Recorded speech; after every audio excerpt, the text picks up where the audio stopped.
about to get real, keep it live, that's right. From Pennsylvania to across the globe, it's time for the Steelers All-Star Show. Welcome to the Steelers by the Lake podcast, a mini episode, our sleepers edition for the 2026 NFL Draft. Joining me, Nick Pretzel. Nick, how you doing this morning? James, I'm doing great. I'm excited to be going over some NFL draft content to provide a little bit more of a in the middle of the week kind of content for those of our fans out there, or anyone who might be coming to see us for the first time. We're trying to get some more NFL draft coverage for you, since this is one of the most exciting times of the offseason, trying to get our thoughts out there and hopefully some engagement in the comments. See if you have any sleepers of your own that you would like to drop here for us at Sleepers by the Lake.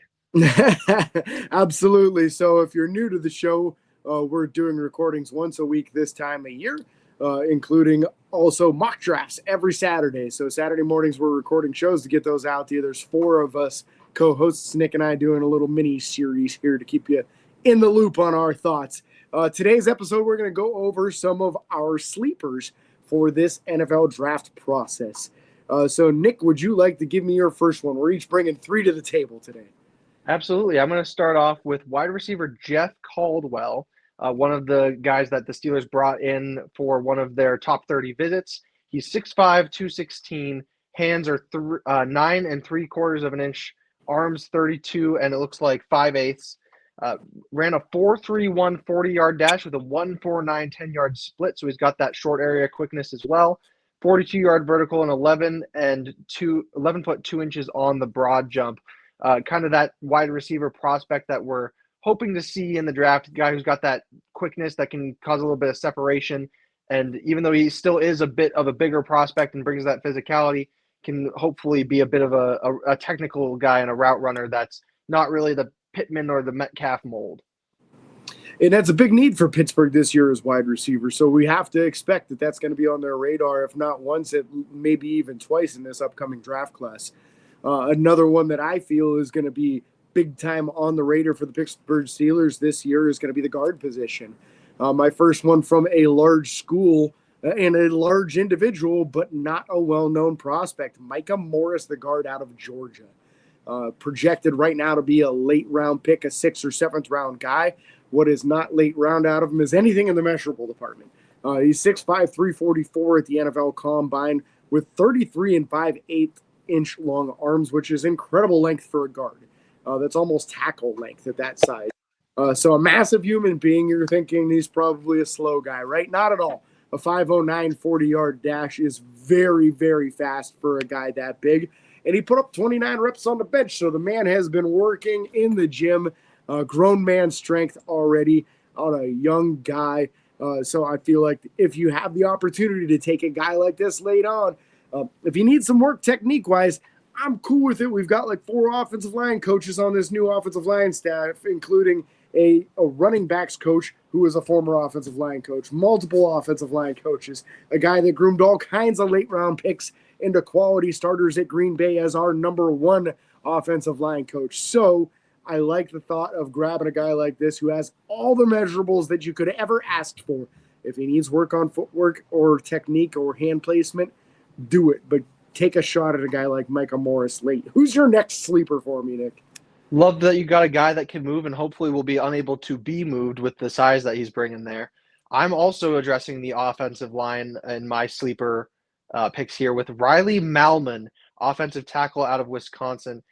He has not done any testing yet, but he's 6'7", 308 pounds, and was able to transition from the right side of the line, where he spent the first 3 years of his time in Wisconsin, to the left side of the line, and was able to perform at both positions, which gives him a little bit of that flexibility that you hope to see in a lineman. And with Pittsburgh having Broderick Jones be questionable and Isaac Seumalo leaving in free agency, if you can kick him into guard, potentially he could play there. And he shows that either side of the line versatility that we often look for when we're trying to find a quality depth piece. Again, lots of O-line coaches on this new coaching staff, so hoping they can get the most out of Malman if we can snag him. Looks like he's projected to go in about the 6th or 7th, so Not a guy that you're worried about wasting a high pick on, but a guy that could potentially bring some value and be coached up for years to come and provide some depth at the position at the very least.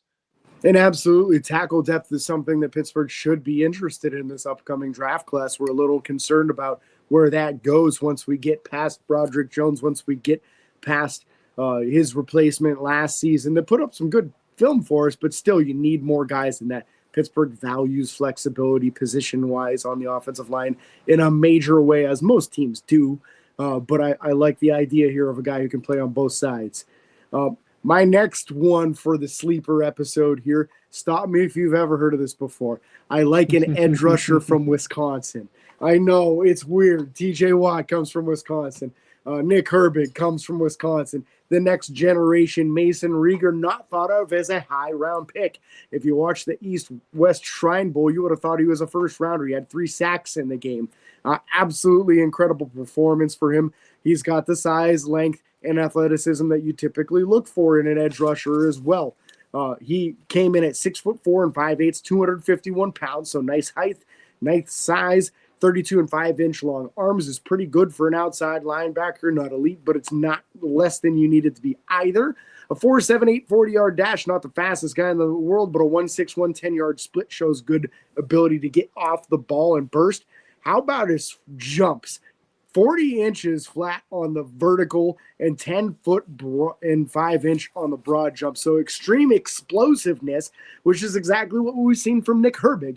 His get off the line of scrimmage is very, very high level. Similar thing with Mason Rieger here. And I think that with the way this room is going, there's a possibility of Pittsburgh moving on from one of the top 3 edge rushers. There's been a lot of talk about this. Will they trade TJ? Will they trade Alex Highsmith? Will they trade Nick Herbig before they have to pay him? If you're going to do one of these things, you're going to have to restock the room. Why not take a guy like Mason Rieger to get you a 5th person that can be that next up-and-coming edge rusher? Absolutely loving more pass rush juice anytime we can, and especially if we can get a diamond in the rough. My next diamond in the rough is projected to potentially be a UDFA, or undrafted free agent, for those of you who are not familiar, and also could sneak into the 7th round if possible. I'm looking at Penn State tight end Khalil Dinkins. You don't often think of Penn State this year as being the most productive on offense, but they have been, quite frankly, tight end university for quite some time. You think of Pat Fryermuth, you think of Tyler Warren. The Penn State is known for having good good tight ends, And he didn't test overly well. He's 6'4", 251, 9.5 on the hands, 33 and a quarter, in the arms. Was 4.72 guy on the 40, had a 32.5 vert, ran a 4.33 on the shuttle, 7.28 on the cone, a 9 foot 1 inch broad jump, and had a 1.7 10-yard split. So had some good testing, not overall amazing, kind of a little bit up and down and average around there, but also ripped 25 reps on the bench, which is pretty solid for a tight end. And the comp a lot of people are giving him for a current NFL player is Tucker Kraft. And anytime you can get a Tucker Kraft style prospect as either a 6th or 7th rounder, when you're getting to those rounds, you're really just trying to snag a guy that's you don't want to have to fight for in the undrafted free agent market. So Khalil Dinkins hopefully could be that guy for us in the room that now only has 2 tight ends. Absolutely love the thought of a guy with that kind of size and length, and plenty of experience as a run blocker at Penn State. They love to run the football there. So I love the thought. Like you said, it's becoming tight end university there at Penn State. So many of these guys starting in the NFL now. My final guy here is going to be a name that sounds familiar to some of the older listeners or viewers here. Max Tomczak. Yes, this is the son of former Pittsburgh Steelers quarterback Mike Tomczak. Had a prolific career with Youngstown State University. He's 5'11", 194 pounds. Ran a 4.42 at his pro day, man, so he's got some speed here.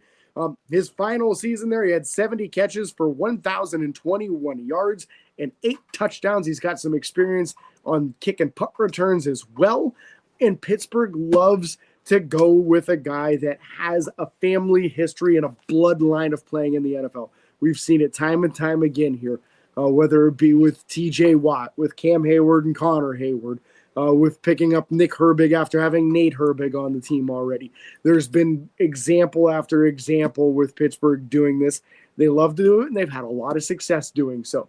I think you could do a lot worse than taking a late-round flyer on a guy like Max Tomczak, and I'd like to see it. So did you already give me all 3 of yours, Nick? We certainly did. And if you have any of your prospects, drop them in the comments and let's get talking about them. Awesome. So join us for another episode. We're going to do a My Guy episode and also where we think people should be taken positionally in this upcoming draft class. Nick, get us out of here. Stay tuned and look forward to those episodes. This has been Sleepers by the Lake with Nick and James signing off.